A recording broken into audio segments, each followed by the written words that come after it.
We finna get that bag, baby. It's so embarrassing. This video is essentially going to teach you or give you some tips and tricks as to how it is you can develop out your income streams. So for those who may not have seen, I did a reel on our Instagram page which ran through my 6 streams of income. And just to give you a quick list of all those different streams of income, that's my corporate job, rental properties, dividends, affiliate marketing, coaching services, and also digital products. A number of people reached out to work out how it is that they can develop their income stream so that they weren't just reliant on one income stream. Number one, and I think this is actually incredibly important, don't reinvent the wheel. Provided it's allowed in your contract, perhaps you could use the skills that you have that are monetized already with your employer outside of your employment. So for example, if you're a student, could you tutor? Could you sign up to various different tutoring companies and work out whether or not the skills that you are being taught at university, you can then provide those skills to somebody else? If you're a pharmacist or a chemist, could you provide consulting services to a skincare brand that's looking to start up?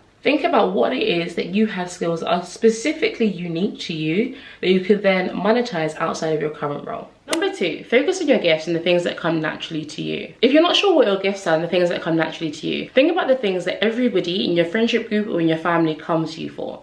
So for me, people love to come to me for reading essays or reviewing documents or doing anything that is a little bit more academic and legal based. And that's because I love the law. Like, it's something that comes super naturally to me. I love learning. I love reading contracts. I am that level of geek. Think about what it is that people come to you for your advice. Are you creative? Could you create logos then for people who are starting up their companies? Are you super good at tech? Could you create websites for startup companies? Do you like Instagram? Could you cover off the social media for those companies that don't really have a social media presence or aren't doing fantastically with their social media presence? Are you super organized? Can you be a VA, a personal assistant to somebody who desperately needs your help to get organized? Do you like photography? Do you like taking photos? Could you be a part-time photographer? For those who are looking to graduate this year, there are loads of people who haven't been able to graduate as a result of COVID, and so we're probably looking for people to take their graduation photos. Could you take that on as a side hustle, as another stream of income? Could you do that for content creators, weddings? Think about the things that it is that people love coming to you for and work out a way that you can monetize that skill, because that is something that is a gift for you and it comes naturally to you.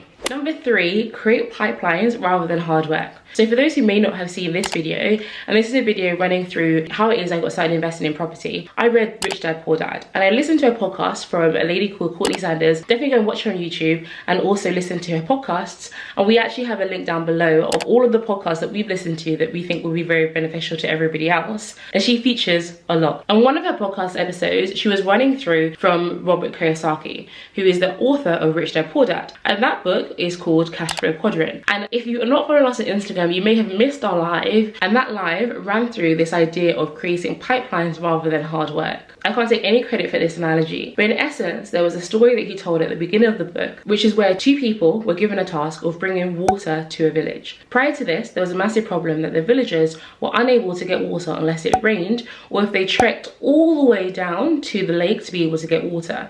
And so those 2 individuals were tasked to bring water to the village.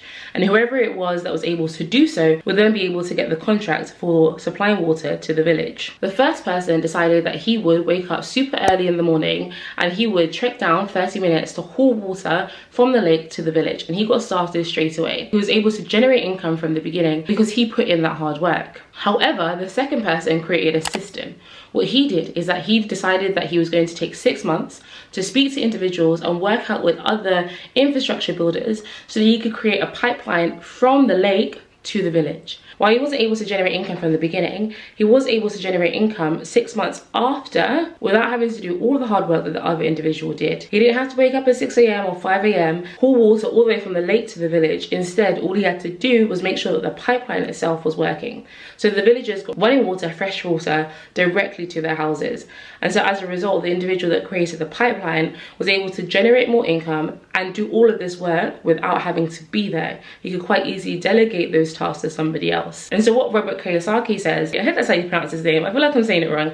Anyway, you want to be able to create pipelines, but even better and one up on that, you want to be able to think about how it is that you can create a business that creates a system that solves a problem. More than anything, you want to be able to invest and own that business. Not only thinking about how you can create the pipeline, but how it is that you can invest in businesses that own the pipeline so that you're completely removed, but your income is always protected. Number 4, gain inspiration from those around you. Do you know somebody that has multiple streams streams of income? Are they an inspiration to you? Would you like to follow in their footsteps? If the answer to any of those questions is yes, work through what it is their journey was. Ask them questions. Try and decipher it from their Instagram page, from their YouTube channel, from their LinkedIn profile, and work out whether or not you can do the exact same thing or replicate some of their journey. Draw inspiration from what it is that they've done. Don't reinvent the wheel, and work out whether or not those streams of income would work for you and for your lifestyle. Number 5, and I actually think one of the most important tips, is work out ways in which you can invest in income producing assets. Recognize that assets come in all shapes and sizes: crypto, businesses, real estate, yourself. I read a book which is The Richest Man in Babylon. I'll leave a link of where you can purchase the book down below. But in essence, what he said, a way in which you could fatten your purse, is written in biblical times, and so they use Old English,